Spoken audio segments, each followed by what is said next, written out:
ऐका ऐका आजची बातमी ऐका।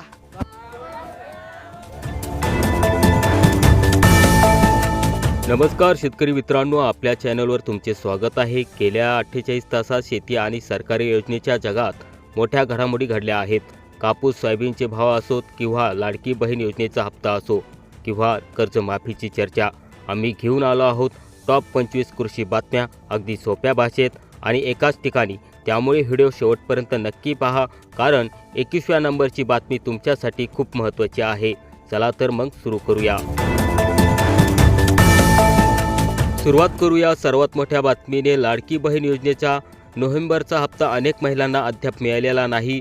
निवडणूक आचारसंहितेमुळे हा विलंब झाल्याची चर्चा होती, पण निवडणूक आयोगाने स्पष्ट केले आहे की ही योजना बंद पडणार नाही, ही चालू राहील व वेळेवर हप्ता लाडक्या बहिणींना मिळेल। लाडकी बहीण योजनेसाठी ई-केवायसी करण्याची मुदत 31 डिसेंबर आहे, पण अजूनही 40 लाख महिलांचे ई-केवायसी बाकी असल्याने ही मुदत वाढवून मिळण्याची दाट शक्यता आहे। निकालानंतर मुख्यमंत्री एकनाथ शिंदे यांनी घोषणा केली आहे की लाडकी बहीण योजनेचे पैसे बंद होणार नाहीत, उलट योग्य वेळी रक्कम वाढवून 2100 रुपये केली जाईल असे आश्वासन दिलेले आहे। शेतकरी ज्याची वाट पाहत आहेत त्या नमो शेतकरी योजनेचा 8वा हप्ता डिसेंबरच्या शेवटच्या आठवड्यात किंवा 1 जानेवारी 2026 पर्यंत जमा होण्याची शक्यता आहे।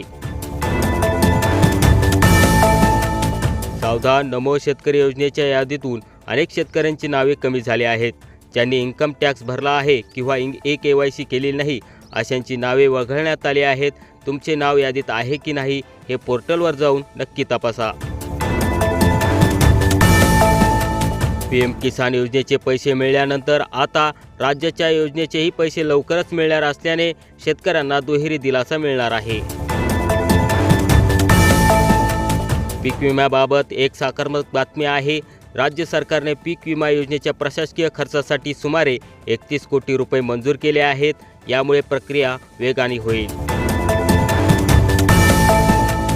कंपन्यांकडे पिकांच्या उत्पादनाची आकडेवारी जमा होत आहे। या गणितानुसार जानेवारी 2026च्या अखेरीस किंवा फेब्रुवारीच्या पहिल्या आठवड्यात शेतकऱ्यांना पीक विम्याची रक्कम मिळण्याची शक्यता आहे। दुसरीकडे नंदुरबार जिल्ह्यात हजारो शेतकऱ्यांनी विमा हप्ता भरूनही निकष बदलल्यामुळे त्यांना एकही रुपया मिळाला नाही अशी तक्रार समोर येत आहे। राज्यात कर्जमाफीच्या चर्चेने पुन्हा जोर धरला आहे। काही ठिकाणी बँकेने कागदपत्रे गोळा करण्यास सुरुवात केल्याची चर्चा आहे, पण शासनाकडून अजूनही अधिकृत जी.आर. आलेला नाही।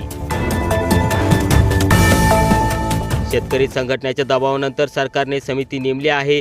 30 जून 2026 पर्यंत कर्जमाफी देण्याचे आश्वासन सरकारने दिले आहे, पण निकष अजून स्पष्ट झाले नाहीत। गेल्या 2 दिवसात काही बाजार समित्यांमध्ये सोयाबीनच्या दरात किंचित सुधारणा झाली आहे। सरासरी भाव 4200 ते 4400 रुपयाच्या दरम्यान पाहायला मिळत आहेत। कापसाला हमी भावापेक्षा कमी दर मिळत असल्याने विदर्भ आणि मराठवाड्यातील शेतकरी चिंतेत आहे। खाजगी बाजारात कापसाला 6500 ते 7000 रुपये भाव मिळत आहे। मक्याचे दर सध्या स्थिर आहेत, पण पोल्ट्री उद्योगाकडून मागणी वाढल्यास दरात वाढ होण्याची आशा व्यापारी व्यक्त करत आहेत। एका अहवालानुसार खते आणि बियाण्याच्या किमती दुप्पट झाल्या आहेत, पण शेतमालाचे भाव त्या प्रमाणात वाढलेले नाहीत, त्यामुळे शेती तोट्यात जात आहे। ॲग्रोवनच्या बातमीनुसार आता कापूस आणि सोयाबीनचा उत्पादन खर्च कमी करण्यासाठी AI तंत्रज्ञानाचा वापर करण्याचे प्रयोग सुरू आहेत। हे तंत्रज्ञान शेतकऱ्यांना फायदेशीर ठरू शकते। छत्रपती संभाजीनगरसह अनेक बाजारपेठांमध्ये कांद्याचे दर 700 ते 1400 रुपये प्रति क्विंटल दरम्यान आहेत। नवीन कांदा बाजार आता आल्याने दर पडले आहेत।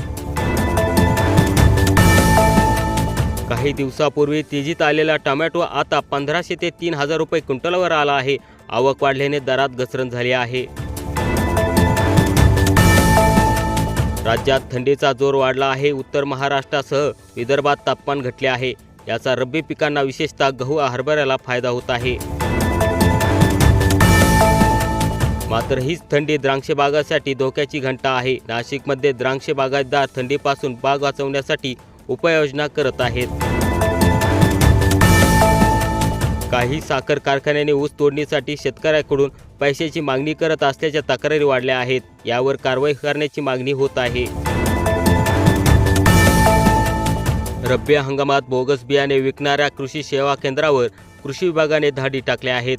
शेतकऱ्यांनी पक्के बिल घेऊनच बियाणे खरेदी करण्याचे आवाहन केले आहे. शेतकरी कृषी पंप वीज बिल माफी योजनेची अंमलबजावणी सुरू असून पात्र शेतकऱ्यांना याचा लाभ मिळणार आहे. आपले वीज बिल शून्य आले का हे नक्की तपासा. सांगली बाजारपेठेत हळदीचे दर हे स्थिर असून भविष्यात निर्यातीची मागणी वाढल्यास दर वाढण्याची शक्यता जाणकारांनी व्यक्त केली आहे. केंद्राच्या आगामी बजेटमध्ये पीएम किसान सन्मान निधीची रक्कम 6,000 रुपयावरून वाढण्याची चर्चा दिल्लीत सुरू झाली आहे. यावर लवकरच निर्णय होण्याची शक्यता आहे. तर शेतकरी मित्रांनो, या होत्या 48 तासातील 25 महत्त्वाच्या बातम्या. तुमच्या खात्यात नमो शेतकरी किंवा लाडकी बहीण योजनेचे पैसे जमा झाले आहे का? आम्हाला कमेंट करून नक्की सांगा. हा व्हिडिओ तुमच्या शेतकरी ग्रुपवर नक्की शेअर करा, म्हणजे त्यांनाही खरी माहिती मिळेल. अशा रोजच्या कृषी अपडेट्ससाठी आपल्या चॅनलला सबस्क्राईब करायला कृपया विसरू नका. भेटूया पुढच्या व्हिडिओमध्ये. तोपर्यंत राम राम.